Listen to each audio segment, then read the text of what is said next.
Contaremos en la siguiente historia un caso típico de respeto a las normas. Para este caso lamentablemente no se cumplen.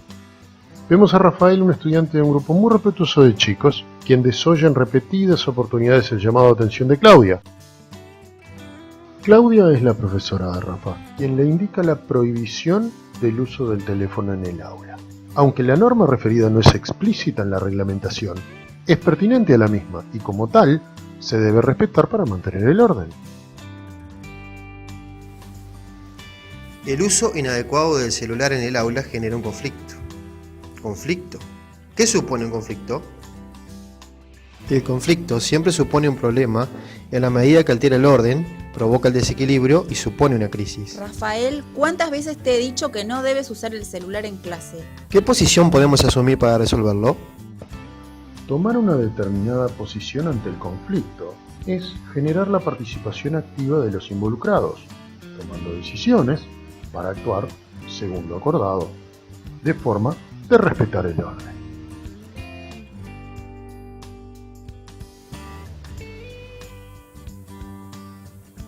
Este ejemplo cotidiano del imaginario colectivo lo estamos usando para presentar el concepto de fondo que queremos plantear, el respeto a las normas y al orden jurídico.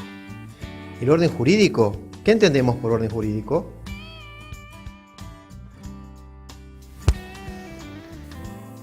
Son las normas que organizan y rigen en el país en un momento determinado. En nuestro país, el orden jurídico está integrado por diversas normas, tanto nacionales como departamentales, de diversa jerarquía y competencia, que regulan las distintas materias que provienen de los distintos órganos del Estado.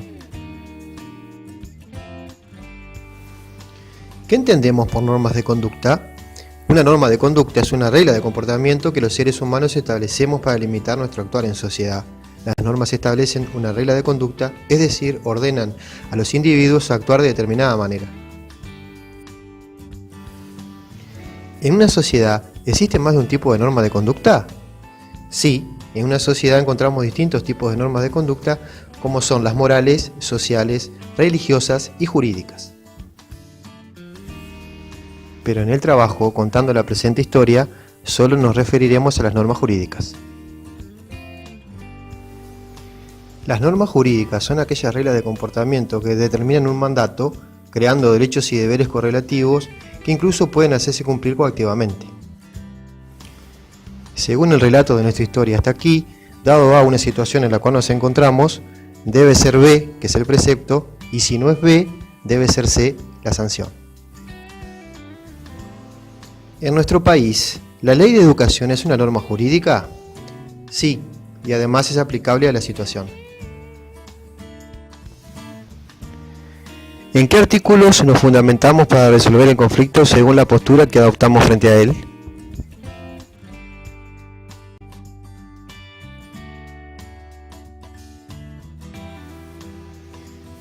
¿Cuál sería entonces la conducta que deben verificar los estudiantes en el centro educativo?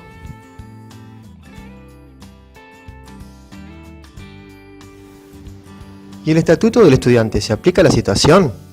Sí, como reglamento es una norma jurídica de menor jerarquía que la Ley General de Educación, pero no por esto menos importante. ¿Qué establece? En relación a compañeros, docentes y autoridades, el estatuto del estudiante dispone que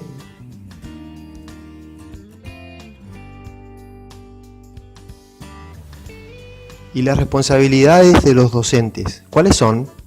Serán las de orientar y atender los comportamientos de los educandos de acuerdo con esos valores y las normas de este estatutos y las concordantes a las cuales él se remite, así como adoptar las medidas acordes con las conductas asumidas, incluso las correctivas.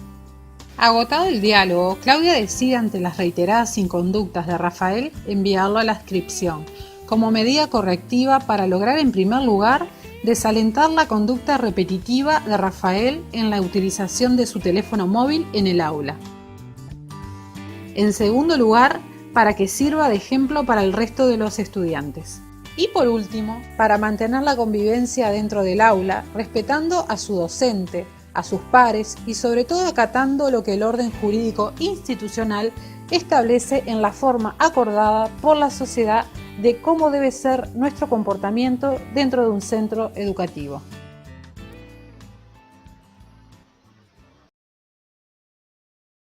Free created using Powtoon.